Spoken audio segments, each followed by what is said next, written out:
మాట్లాడచ్చు, ఎట్లాగో నాయకులు మాట్లాడతారు, మీలాంటి వాళ్ళు చర్చిస్తారు, అది జరుగుతూ ఉంటుంది. సార్ బాబు కేసు వెనక్కు ఐఏఎస్ యూటర్న్.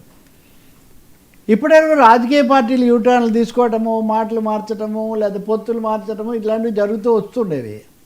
కానీ ఇప్పుడు ఆంధ్రప్రదేశ్లో ఐఏఎస్లు ఐపీఎస్లకు సంబంధించి ప్రభుత్వాలు మారినప్పుడు వాళ్ళ మీద చర్య తీసుకోవడం ఒకటైతే, ప్రభుత్వాల్లో కొనసాగుతున్న వాళ్ళు అంతకుముందు చేసిందని పూర్తి భిన్నంగా చేయటం యూటర్న్ అనుకోండి. ఒక విధంగా ఐఏఎస్లు ఐపీఎస్లు ఇప్పుడు చంద్రబాబు ప్రభుత్వంలో తప్పులు జరిగాయని వైఎస్ జగన్మోహన్ రెడ్డి ప్రభుత్వం ఉన్నప్పుడు ఐఏఎస్ల వాంగ్మూలాల ఆధారంగా లేదా వాళ్లే సిఐడికి ఫిర్యాదులు చేశారని చెప్పి పెట్టిన చాలా కేసులు ఇప్పుడు వెనక్కిపోతున్నాయి. ఎందుకంటే ఆ అధికారులే ఇంకా దీని మీద విచారణ అక్కర్లేదు అని, లేకపోతే ఇంకా సాక్ష్యాధారాలు దొరకలేదు కాబట్టి మూసేద్దామని, ఇంకా చెప్పాలంటే 164 సిఆర్పిసి దీని కింద అంతకుముందు తాము ఇచ్చిన ప్రకటనలు ఇప్పుడు తాము వెనక్కు తీసుకుంటున్నామని ఇటువంటివి చేస్తున్నారు.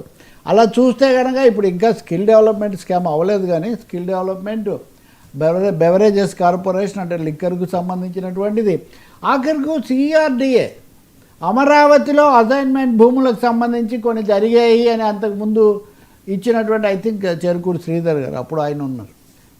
వీళ్ళందరూ కూడా అప్పుడు ఇచ్చారు. అప్పుడేమో ఒత్తిడికి గురై ఇచ్చారు. ఇప్పుడు మళ్ళీ అంటే అప్పుడు ఒత్తిడా ఇప్పుడు ఒత్తిడా ఎప్పుడు ఒత్తిడి అయినా కానీ అధికారులకు ఈ విధమైన పరిస్థితి ఎందుకు వస్తుందనేది ఒక ప్రశ్న. రెండవది, ఒకసారి కోర్టుకు వెళ్ళిన తర్వాత, ఒకసారి విచారణ అంటూ మొదలుపెట్టిన తర్వాత అవి లాజికల్ ఎండ్కి రాకుండా మళ్ళీ ఒక వాగ్మూలం ఇచ్చి వెనక్కు తీసేసుకుంటే ఈ ప్రక్రియ ఎక్కడ ముగుస్తుంది అనేది ఒక పెద్ద ప్రశ్న. దీనివల్ల విశ్వసనీయతకు సంబంధించిన సమస్యలు కూడా ఉత్పన్నమవుతాయి. మరి ఇప్పుడు మటుకు ఎందుకు విశ్వసించాలి? ఇప్పుడు పోలీసు అధికారులు కూడా కొంతమంది పక్కనే ఉన్నారు, ఇంక వాళ్ళు అలాగే పక్కనే కొనసాగుతున్నారు.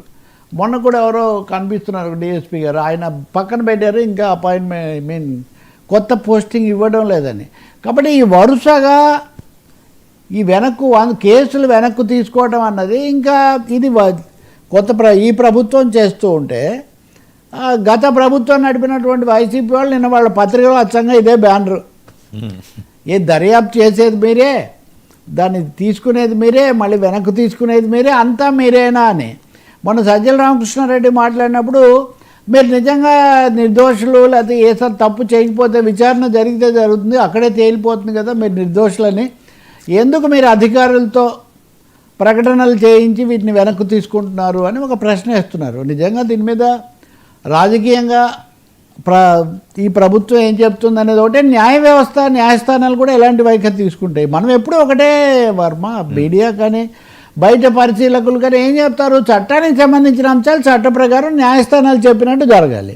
ఇప్పుడు న్యాయస్థానాలు దీనికి అంగీకరించాయనుకోండి, ఇంకెవరైనా బయట ఏమీ వైసీపీ వాళ్ళు ఇంకొకరు ఏం మాట్లాడినా ఉపయోగం లేదు. కానీ అదే సమయంలో అధికార యంత్రాంగాన్ని గురించిన ప్రశ్నలు కొన్ని ముందుకు వస్తాయి. మరి అప్పుడు అలా చెప్పారు, ఇప్పుడు ఇలా చెప్పారు, రేపు మళ్ళీ వచ్చి ఇప్పుడు ఉదాహరణకు సజ్జల మేము మళ్ళీ వచ్చి కేసులన్నీ మేము మళ్ళీ పునర్విచారణ చేస్తాము, ఏదో అయిపోతున్నాయని మీరు ఏం మురిసిపోకండి అని ఆయన ఒక హెచ్చరిక చేస్తున్నారు. లేకపోతే ఆ సునీల్ కుమార్ పోలీస్ అధికారి ఆయన ఏదో నిన్న పొడిగించారు అని చెప్తున్నారు.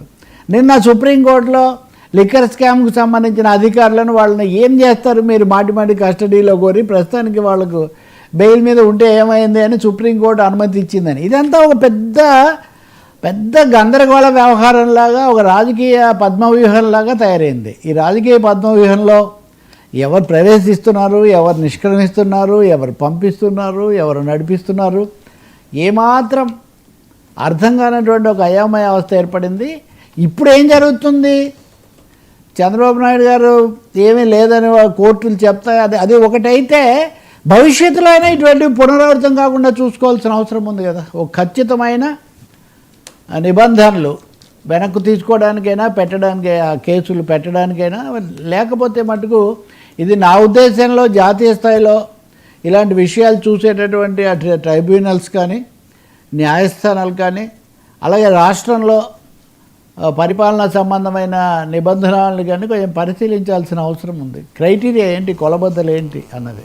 అదే ఈ యూటర్న్లు తీసుకున్నప్పుడంతా వాళ్ళు వ్యక్తిగత ప్రయోజనం కోసం తీసుకున్నారా, ఒత్తిడి వాళ్ళు తీసుకున్నారా, ఒత్తిడి ఎవరు పెట్టారు, మళ్ళీ పెట్టరా, ఇదొక వలయంలాగా రాజకీయ వలయంలో అధికార యంత్రాంగం చిక్కుకుపోతుందా తెలియట్లేదు ఇక్కడ. సార్